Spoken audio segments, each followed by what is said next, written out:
1 जनवरी नव वर्ष नहीं है दुनिया की सभी सभ्यताओं का, क्योंकि जितनी भी सभ्यताएं और कल्चर्स हैं उनमें सभी में जो नव वर्ष का आरंभ होता है या तो वो किसी सीजन के स्टार्ट से होता है या तो फिर वो किसी फसल के कटने से या फिर फसल को उगाने से रिलेटेड होता है।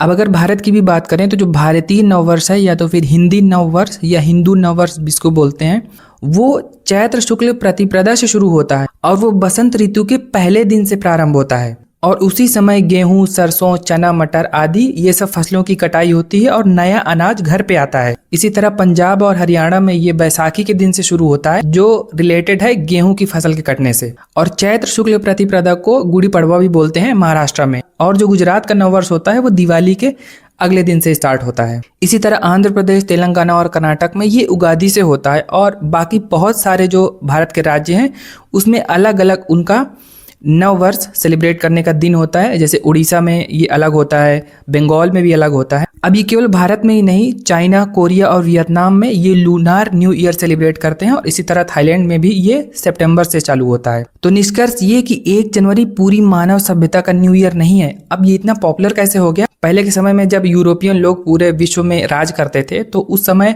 वो जिस भी कंट्री में होते थे अपने कन्वीनियंस के हिसाब से वो अपना कैलेंडर फॉलो करते थे और उसी के चलते जितनी भी कंट्रीज हैं वो उसी यूरोपियन कैलेंडर को फॉलो करने लगी और 1 जनवरी इतना पॉपुलर हो गया।